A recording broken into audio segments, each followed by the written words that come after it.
So to start with, the incident that took place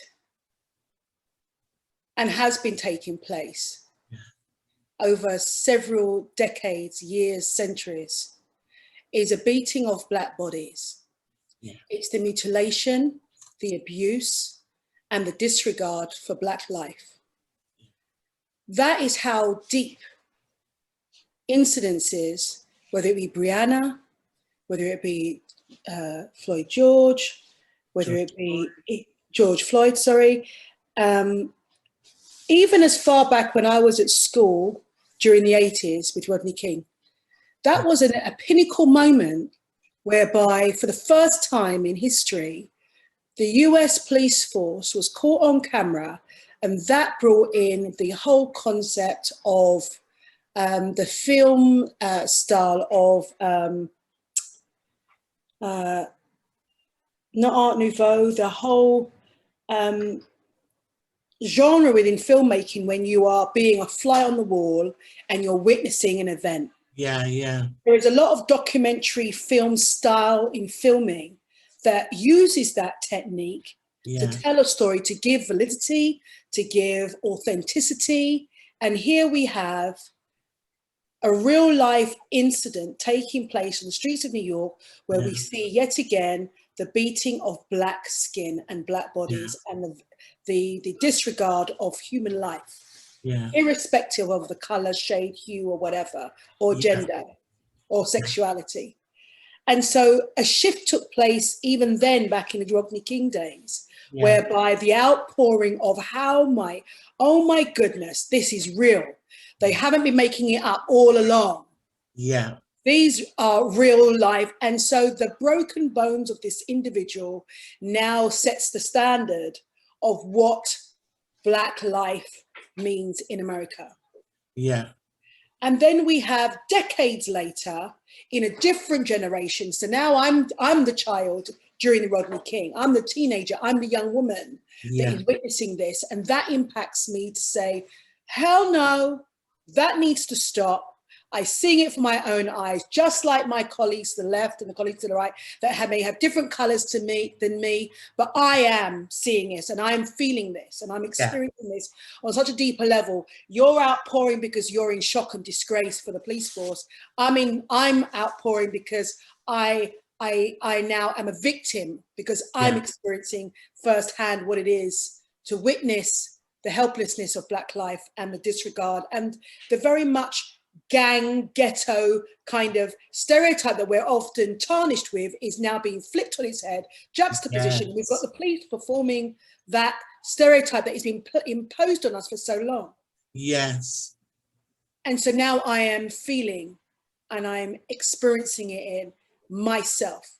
It's no more far removed anymore. Yeah. And then you bring me full circle to today's conversation. Yeah. Why and how does it impact you? So what happens over those decades of years is that we get immune, we become unsensitized by the beating of Black bodies now, because we see it so often, we hear about it so often. We know it happens in our own community where we live, and we also become numbed to the point whereby we become passive onlookers too. Yes. And so George Floyd. Yes. Got it. Well, George Floyd incident took a few days, to be honest with you, for it really to impact my inner core, my soul, to really be moved by it, to actually find myself able to watch it, or rather than move from the, oh, it's happened again, again. And then I am dealing with, no, I am now witnessing not the, I can't remember the gentleman that had, I can't breathe. There's been so many, my Oh,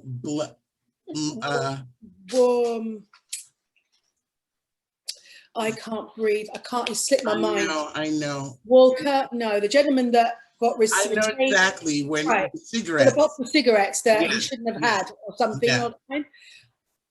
But it took me days to come to terms to really watch it to its entirety. Yeah. And then the imprint of the visual images stays with me. And then you're left with the haunting noise of mom, which is the outpouring of a man's life when you're forced to look at what we see is a great king. He's black, he's strong, he's father, he is everything that us in the black community want for our men. We want you to feel like kings, walk with confidence. And here I see my king on the ground, grasping for air, calling out for his mama.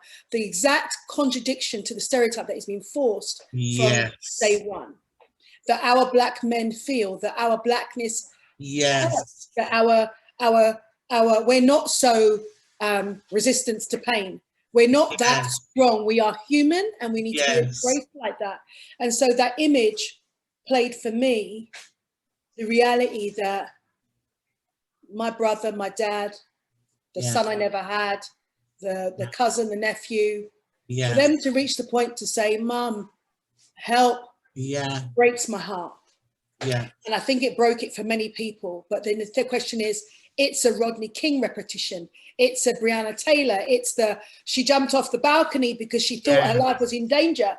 You know, the kid just went for his Skittles to show that I have nothing in my pocket. I was in my neighborhood, so I pulled up my hood.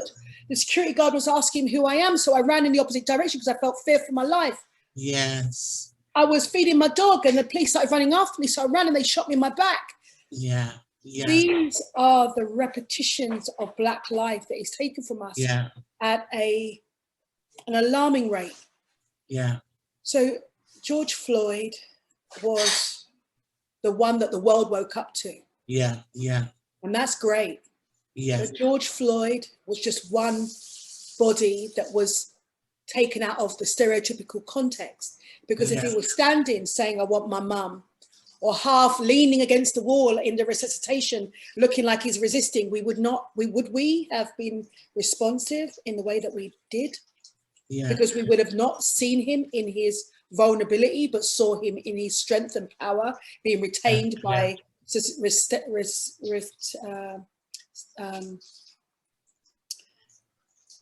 being held down by several men who are police coppers who are armed to do this, and still he's able to still breathe, still he's able to say something, so that it kind of justifies the force. But here we have a black man on his face, in the ground, knee on the neck, 3 officers, very casually just sitting on the guy, kneeling on the guy's neck.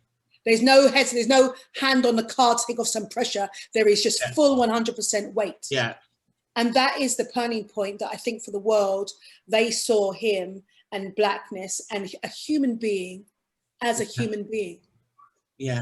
For me, it was a reopening of a wound. It was affirmation to say that as much as I don't like it, it's still here today. It's no longer a shock around the genre and way it was filmed anymore. The police camera has become now a different tool. The police camera is now, yes, a tool to save black lives, for a fair trial, but now it's a documentary style that is used to document black lives dying. And I don't know if people are actually seeing this or recognizing this, and how films now will come out utilizing the body cam style filming to tell a story, to bring authenticity. And I speak because I'm coming from a film background, so that's why I see it in that way. But for me as a black woman, I found myself having to make my children watch that watch that film, watch the news. I had to sit down and explain to young black women, young children, young girls, but I'm having to speak to them as an adult, face to face, and deal with the issue from an adult perspective, because of what they're seeing needs to be explained. And now I'm being put in a position whereby children at the age of 15, not 15, what was she, 13, 10 and 9, why do they hate us so much, mummy? Yes. Jesus. Why do they feel that they can get away with this, mummy? Why do we have to experience this, mummy? Yeah. And how on earth do they get away with it again and again and again, mummy? Yes. And they're asking me these questions because they can't ask their teachers these questions. No, yeah. They can't ask their headmaster this question, the vice principal, because they're frightened to give, they don't have the answer, they're frightened themselves. Yeah. We are growing up in a society where we skirt around issues of importance. Yes. Yeah. And so we are children, when they see reality, you see the difference is if an indigenous community have had to skirt around their reality for far too long. Yeah. And now it's being acknowledged and they're given their tuppence of acknowledgement. Yeah. With the land acknowledgement. And it's, to me, I feel somewhat, yes, good, but it's also it's also a disservice considering the years of punishment and the realities of history. So we skirt around it. We've been skirting around. I've come to Canada and my kids are skirting around this residential school. Why are they giving us? No, the girls were not sitting by the fire making clothing because they wanted to. Indigenous children were losing their sight because they could only sew by fire light. They lost their sight. They were abused. Why are we skirting around it in the classroom? And so here, my children are sitting down with me with something that's real to them, saying, let us no longer skirt around it, Mum. Why is this? Why is this hatred so ingrained that the police feel that they can do this? And so the impact of George Floyd went a lot further than seeing a black man be brutalized by the police yet again. It was a moment where I had to say, no reins back. My so-called ally friends, white, brown, whoever you want to describe yourself as, you are friends to me. We need to have this conversation and we need to be open enough because you love me.